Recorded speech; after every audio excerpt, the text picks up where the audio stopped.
لاٹھی بے آواز ہے، وہ جب چاہے انصاف لے سکتا ہے۔ کسی زمانے میں ایک قصاب تھا، وہ رات کے وقت جانور ذبح کیا کرتا تھا اور دن میں اپنی دکان پر گوشت لا کر بیچا کرتا تھا۔ جب یہ قصاب جانور ذبح کرتا تو خون کپڑوں پر لگ جاتا، تو یہ قصاب گھر آ کر خون آلودہ کپڑے بدلتا۔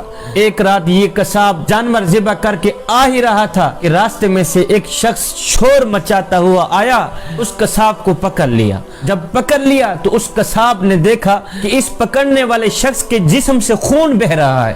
یہ دیکھ کر قصاب بڑا ہی حیران ہوا، اتنے میں وہ شخص فوت ہو گیا، مر گیا۔ جب وہ مرا تو قصاب نے دیکھا کہ مرنے والے کے جسم میں ایک چھرا کھونپا ہوا ہے، کسی نے اسے قتل کیا ہے، کسی نے اسے مارا ہے۔ اب جو اسے قتل کرنے والا تھا وہ بھاگ گیا۔ اب لوگوں نے اس قصاب کو ہی آ کے پکڑ لیا۔ قصاب کے خون آلودہ کپڑے دیکھ کر لوگوں نے کہا تو نے ہی اسے قتل کیا، تو ہی اسی کا قاتل ہے۔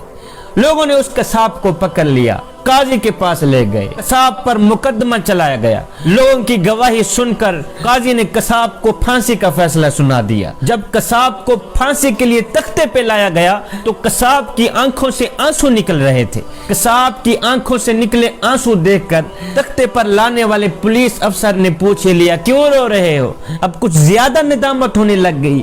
اس قصاب نے کہا میاں ندامت تو ہو ہی رہی ہے، لیکن میں اس بندے کا قاتل نہیں ہوں جس کی سزا مجھے ابھی مل رہی ہے، اصل میں کسی اور کا قاتل ہوں۔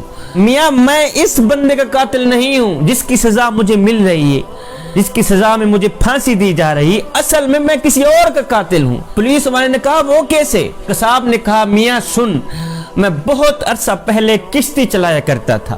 ایک بہت بڑا دریا تھا، دریا کے اس کنارے کے لوگوں کو دوسرے کنارے تک پہنچاتا تھا۔ ایک دن ایک لڑکی میری کشتی پہ سوار ہوئی۔ جب میں نے اس لڑکی کو دیکھا تو وہ چاند کا ٹکڑا ہی تھی، بڑی ہی حسین و جمیل حسن کی ملکہ تھی۔ اللہ تعالیٰ نے بڑے ہی حسن سے نواز رکھا تھا۔ میرا دل اس لڑکی پر فدا ہو گیا۔ میں نے اس لڑکی کو اشارے میں بات کی اور اس لڑکی نے مجھ سے اشارے میں بات کی، تو میں نے اپنی خواہش کا اظہار کیا کہ میں تم سے اپنی خواہش پورا کرانا چاہتا ہوں۔ اس نے کہا نہیں، اس سے بہتر ہے کہ ہم نکاح ہی کر لیں۔ کہا وہ کیسے ہوگا؟ وہ جوان لڑکی نے کہا کہ تم میرے والدین کے پاس جا کر رشتہ مانگ، وہ تجھے رشتہ دے دیں گے، پھر ساری زندگی اکٹھے رہیں گے۔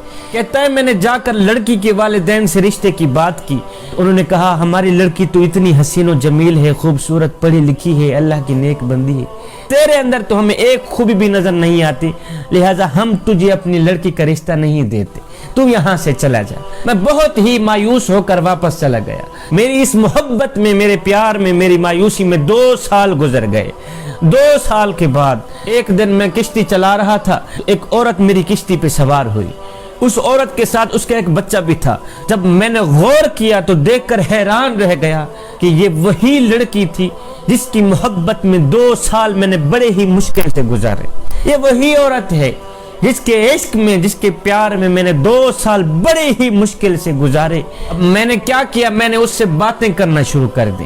اب اس لڑکی نے کہا نہیں، میں تجھ سے باتیں نہیں کر سکتی، اس لیے کہ میں کسی کی امانت ہوں، میری شادی ہو گئی، یہ میرا خامد ہے، دیکھو یہ میرا بیٹا ہے، میں کسی کی امانت ہوں، میں تیرے ساتھ بات ہرگز نہیں کر سکتی۔ میں نے اسے بہت باتوں پہ مائل کیا، لیکن وہ بت بن کر بیٹھی ہی رہی، کوئی جواب نہ دیا۔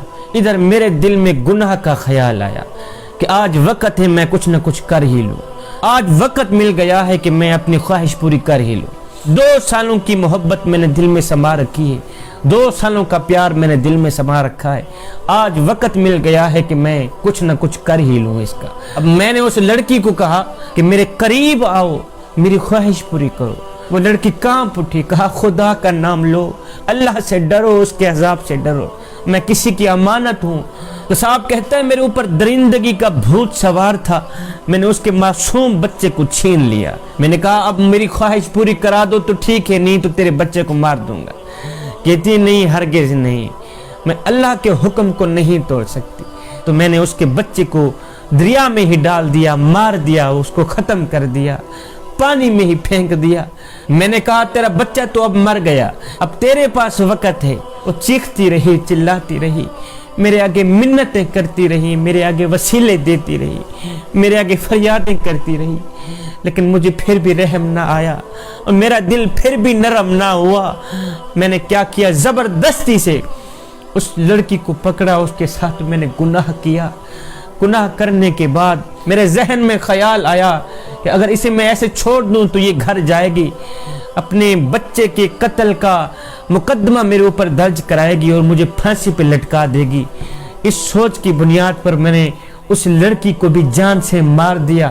جان سے مار کر میں نے اسے پانی میں پھینک دیا اور واپس چلا گیا. یہ کہنے کے بعد وہ شخص خون کے آنسو رونے لگا, رو کر کہنے لگا, میاں مجھے اس قتل کی سزا نہیں مل رہی, مجھے تو اس قتل کی سزا مل رہی ہے جو 20 سال پہلے میں نے قتل کیے تھے. مجھے اس قتل کی سزا نہیں مل رہی, مجھے اس جرم کی سزا نہیں مل رہی, مجھے تو اس جرم کی سزا مل رہی ہے جو 20 سال پہلے میں نے ایک ماں کو مارا تھا, ایک اس کے معصوم بیٹے کو مارا تھا.